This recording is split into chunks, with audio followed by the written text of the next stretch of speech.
Welcome to the Nevis newscast for Friday, February 7th, 2025. I am Fredicia Liebert. I officially declare the Menstrual Health Education Project Launch and Training, Nevis, open. Project Assistant at Lake Health and Wellbeing, J. Robinson, officially launching the Menstrual Health Education Project on Tuesday, February 4th, 2025 at the Emergency Operations Center at Long Point. This launch signifies, one, that prioritizes menstrual health as an essential part of health and human rights. Through partnerships, training, and programs that we introduce today, we are ensuring that menstrual health is no longer a topic shrouded in silence, but one embraced with knowledge and empowerment. Permanent Secretary in the Ministry of Education, Zanella Claxton, in delivering brief remarks, endorsed the project on behalf of the Ministry of Education. We are so very proud to endorse this menstrual health education program spearheaded by the Department of Gender Affairs and Lake Health and Wellbeing as a critical step toward fostering a more informed, confident, and healthy generation of young women. Menstrual health and hygiene are fundamental to the well-being of our girls. And as we heard, as we know about the project as well, it's not limited to our girls. This program is designed to break down the barriers by providing accurate information, essential resources, and support in a supportive environment where our girls can navigate the natural stage of life with dignity and confidence. The conversation about menstrual health must not be limited to our girls alone, so our boys must understand the essential role that they too play in this conversation and in this process.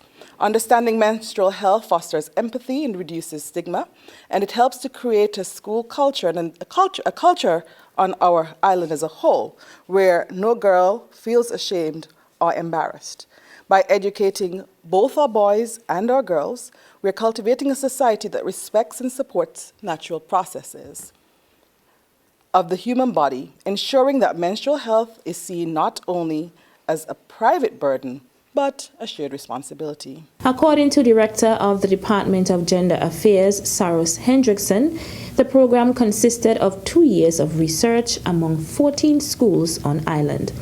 Minister of Health, the Honorable General Nisbet, spoke of one of the objectives of the project. It's just the same as you have toilet paper accessible in a bathroom. You would have these things readily available if it was men and boys. So as women, as girls, as men, as our allies, we have to advocate for this move forward, and that's why that's one of the core components of this project, being able to provide some of those in the schools to support individuals who are facing period poverty. When you're not able to, people think it's down to a science. No, sometimes your period comes as a surprise, so we want to be able to support those girls so that their education is not disrupted in that way. The project is sponsored by Lake Health and Wellbeing, WASH United, UNICEF, Advancement of Children Foundation in collaboration with the Department of Gender Affairs. Among those in attendance were Director of Sports Jamia Claxton, Coordinator at the Nevis Health Promotion Unit Nadine Kati, Abo Bego, Program Director at Lake Health and Wellbeing, Liston Skerritt, Adolescent Development Specialist at the UNICEF Office for the Eastern Caribbean Area, guidance counselors, teachers, students, and other specially invited guests. 2025 marks the 15th anniversary of World Read Aloud Day, a day of advocacy that asserts the right to read and write for all people. It is held every year globally on the first Wednesday of February. Its purpose is to motivate readers, children, teens, and adults alike to celebrate the power of words by reading out loud and the importance of sharing stories to classmates, family, and friends. In celebration of World Read Aloud Day 2025, the St. Thomas's Primary School held its World Read Aloud Day Extravaganza on Wednesday, February 5th, 2025 at the school. Librarian at the St. Thomas's Primary School is Julita Paris. At the St. Thomas's Primary School, we are encouraging everyone to get ready and come along the journey with us. Grab a book and find an audience to read to. Remember, reading aloud helps children to develop literacy skills. It helps us to share stories. That is how we learn about the world, how to navigate it, how we define our own place in it, and how to make it better. The school invited persons from both St. Kitts and Nevis to read aloud to each class at the school. During the morning session, each reader was escorted to their assigned classes by students of the school. Where was he? Yeah, he was down in the mud and he needed to be helped out. Yes. Yes. How did Daisy get him out? Right. Every evening after school, the children went to the spring for water and they walked in a straight line. First was Doris, then Karen, then Rohan, then Trevor, and then Robbie, and last of all, far behind, came Anna. On the very top shelf stood the guilty squirrel. Ooh, can you see that? Yes. He paused for only a moment, looking at his unwelcome spectators and flicking his tail nervously before leaping up and out through the hole in the wall. The readers for the St. Thomas's Primary School World Read Aloud Day Extravaganza 2025 include Her Excellency Dame Marcella Liburd, Governor General of St. Kitts and Nevis, Her Honor Hailita Liburd, Deputy Governor General of St. Kitts and Nevis, Honorable Dr. Kennedy Simmons, the first Prime Minister of St. Kitts and Nevis and National Hero, Honorable Sean Richards, Honorable Cleon Stapleton Simmons, Sydney Newton, Hensley Daniel, Conrad Smithen, Isabel Byron, Delvon Clark, Jackie Taylor, Tricia Daniel, and Julita Paris. The activity continued in the afternoon with a variety of other readers. The theme for World Read Aloud Day 2025 is Read Aloud, Ignite Minds, Change the World.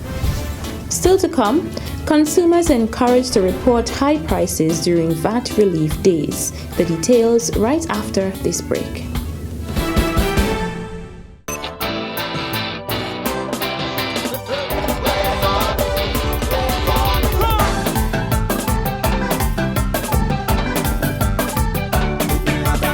Truly, one of the few places that has an untouched beauty that has captivated the hearts of many. Nevis is everything you imagine.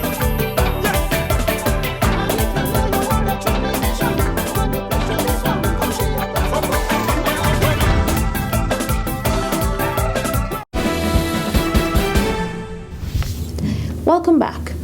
Prices on goods and services in St. Kitts and Nevis should generally reflect reduced prices as a result of the 6-month value-added tax VAT relief holiday implemented on January 1st, 2025. Our preliminary market assessment of 4 major retail outlets by the Department of Consumer Affairs last month showed that some prices surveyed were lower. However, there have also been a few cases where some companies have not adjusted prices downward. It is a cause for concern at the Department of Consumer Affairs, according to Tricia Delaney, Communications Officer. Delaney commented on the matter on Wednesday's February 5th edition of In Focus. Delaney noted in some cases, businesses have maintained the same total price but a lower VAT rate on the receipt, which is deceptive and unfair to consumers. In cases of such, consumers are strongly encouraged to compare prices from previous receipts and where there is a difference, to highlight the matter to officials in store in a courteous and respectful manner. If there is no redress, then customers should seek out the Department of Consumer Affairs. Once cases are referred, officials will conduct an investigation, and any violations discovered will be referred to the Cabinet for action. That Southern Tide, which is a US-based clothing brand, will be undertaking a photo shoot on Nevis from February 10th to 14th. They're based out of South Carolina and have 850 retail locations across the US, selling men's, women's, and children's apparel and accessories. They did a similar shoot just prior to the pandemic, and it's great to welcome them back. You must know, ladies and gentlemen, that photo shoots is also part of one of the initiatives that we have undertaken for the island of Nevis, and so we're grateful that Southern Tide has come back to do its annual photo shoot here. Premier of Nevis, the Honorable Mark Brantley, made this announcement during the January 28th press conference. The Premier's press conference is held monthly to update the public on matters pertaining to Nevis and is aired live on Nevis television. That's it for this edition of the Nevis Newscast. On behalf of all of us here at the Department of Information, I'm Fredicia Liebert. Thank you for viewing.